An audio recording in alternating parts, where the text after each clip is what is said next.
Hello and welcome to another video on chemistry. I am Preetinder Kaur for Perfect Scores, and this is our website address over here, our email address, and our Facebook page.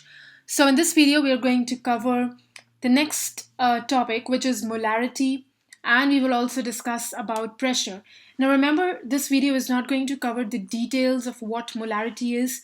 We're still just doing the units that are used. So prior to this, you might have watched videos on common prefixes and on the SI and derived units. So this is kind of a continuation of the same topic.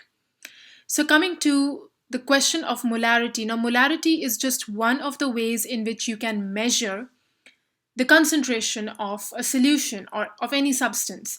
So molarity is represented by a capital M, and it refers to the number of moles present in a liter of substance.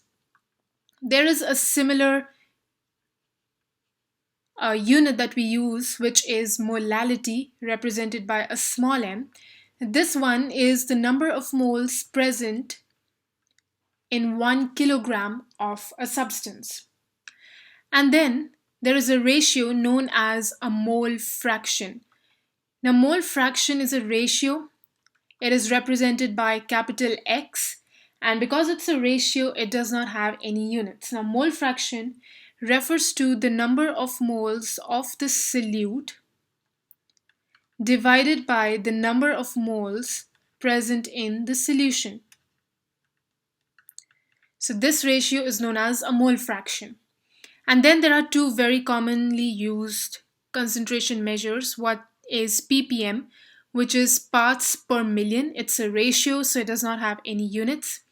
And the other one, which is parts per billion, so that is ppb. Again, it's a ratio, so it does not have any units. So these five, molarity, molality, mole fraction, ppm, and ppb, these are the five different ways in which you can measure concentration. And then the second part of this video is about how do we measure pressure. Now pressure is measured in 4 different units. But the first and the second one are the most important. The first one is atmosphere, which is represented by the 3 letters ATM. Now atmosphere is equal to 760 units of another measure that we will do, which is torr. So let me write it here, but for the purpose of the SAT chemistry or for the 11th or 12th grade purpose, you don't need to know about torr in detail, but it shouldn't be that you've never heard of this word before. And then it's also equal to 101.325 kilopascal. And for simple explanations, you can just remember it as 10 raised to the power 5 pascals. So Pascal is the second unit in which pressure can be used. Pascal is represented by the letters P and A. And let's see what is the quantity of Pascal. 1 Pascal is almost equal to 7.5 into 10 raised to the power minus 3 torr. Now, all these derivations are from the same equation that is given in the first point.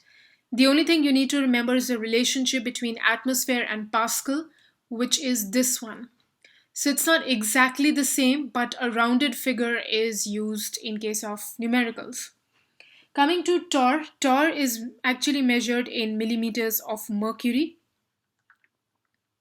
And the value of torr is almost equal to 133.3 pascals.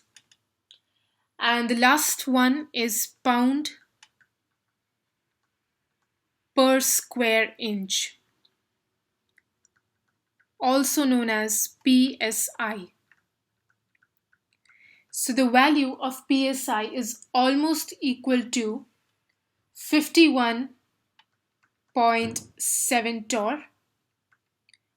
In other words, almost equal to 6.894 kilopascals.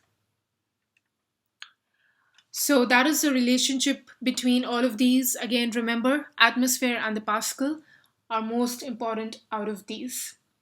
So that is all for this video. And in the next video, we'll discuss more about units and about temperature. So thank you so much for watching this video.